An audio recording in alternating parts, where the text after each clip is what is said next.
Hello and welcome back. In today's video, we're going to be creating a brand new chili pepper variety, and I'm going to share with you my methods on how I do it. So join me right after this.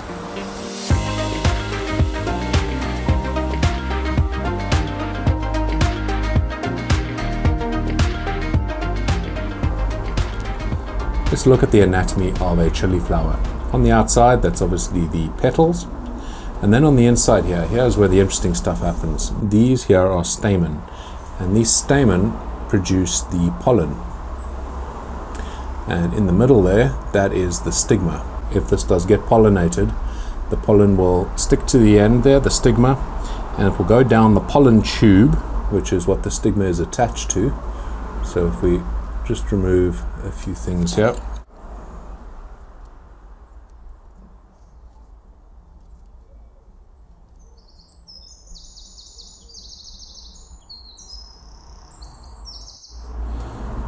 So now that I've removed the stamen, we get a better view of the stigma and the pollen tube. And we can see that is that bit over there. The stigma is quite sticky at the end there, and that allows the pollen to stick to it. And the pollen will then go down this pollen tube and right down to the bottom there. If you look inside, you can see right down the bottom there is a little green bulbous bit. And that is actually the ovaries. And inside the ovary is the ovule. And what you're trying to do is get the pollen to pollinate the ovary, and we'll end up creating a chili pepper. Chili peppers can actually pollinate themselves, so they're self-pollinating, and that is called a homozygous gene pair. So these are gene pairs that are the same chili plants that will self-pollinate. What we're looking to do is create a gene pair that results from crossing two different chili plants, and that is called a heterozygote. For example, if I pollinated this flower here, then the pepper that results will end up being exactly the same pepper as all the rest of the peppers on the same plant. So you can pollinate every plant with itself, or you can cross-pollinate, but the pepper you're going to get off the plant that first season is going to be exactly the same as every other on the mother plant. However, the seeds from this pepper, if I cross-pollinated it, the seeds from this pepper is what is potentially going to cross over and have a gene pair that will be a heterozygote gene pair. And that means we're going to have two different sets of genes that will then be creating a new hybrid pepper. So that's what we're going to be doing today. We're going to be creating a hybrid between two different plants. And there's a few other things to bear in mind, which I'll talk through as we go along.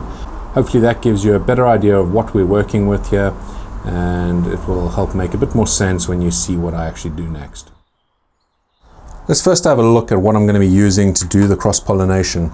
Number one is a good pair of little scissors like this. There are other things you can use as well, but basically you need a very fine blade so that you can get behind the petals and you can cut them off quite nice and easily. And also, like you saw a bit earlier, to be able to cut the stamen off, you're going to need a very, very fine blade.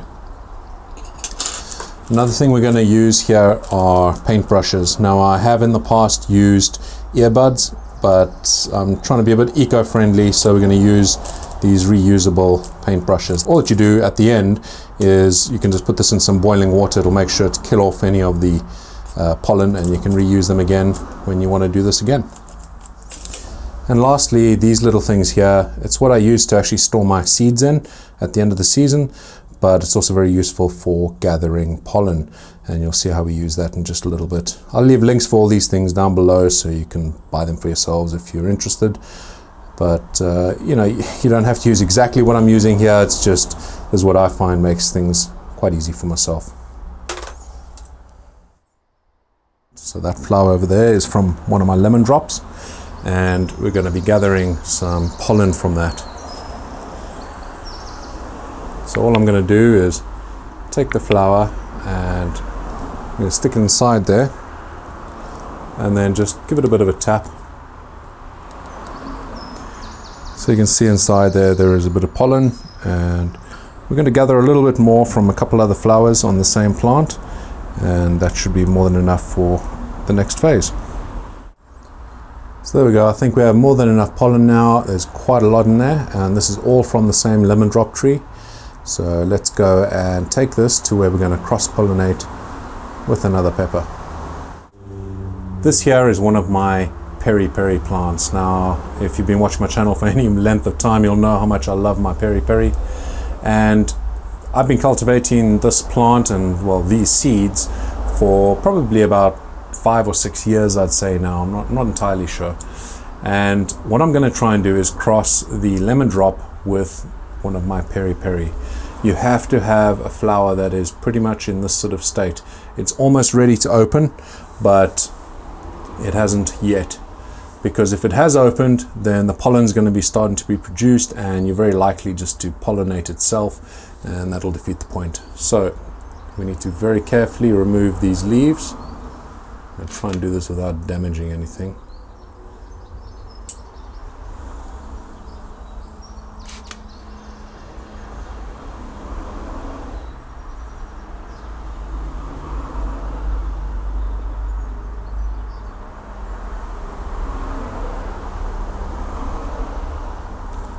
So what you're seeing there is the exposed stamen and stigma. We need to get rid of all the stamen because we don't want any pollen to be produced here. You've got to do this part very carefully. You want to make sure you're not touching the stigma or damaging the stigma or the pollen tube. Whilst you're doing this for nothing. I'm holding the stem of this flower very, very gently. You don't want to damage any part of this, else you're just wasting your time.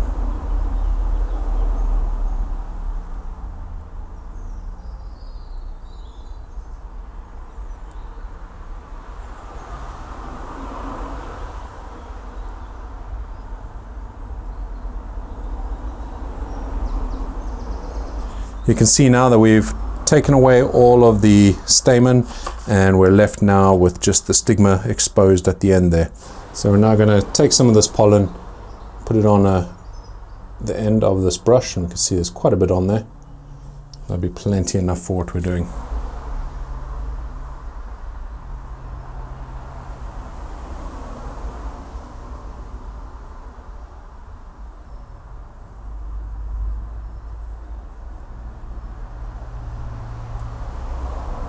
And that should do it. So we're going to stick a label on it, and hopefully that will take, and we'll have ourselves a new cross to start running through the generations.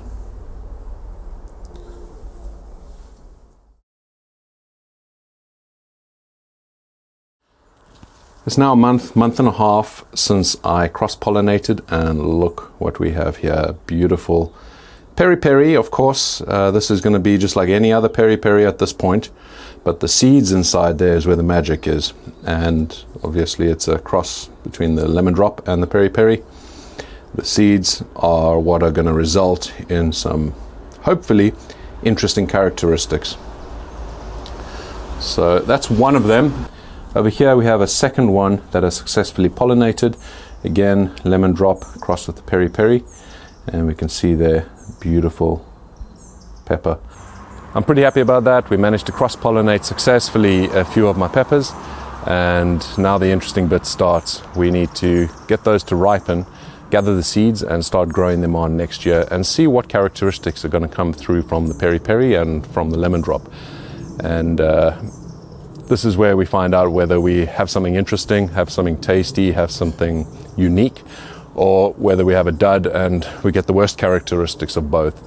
But that's part of the fun. We're going to grow out quite a few seeds and get them through a few generations to try and stabilize them if they are any good.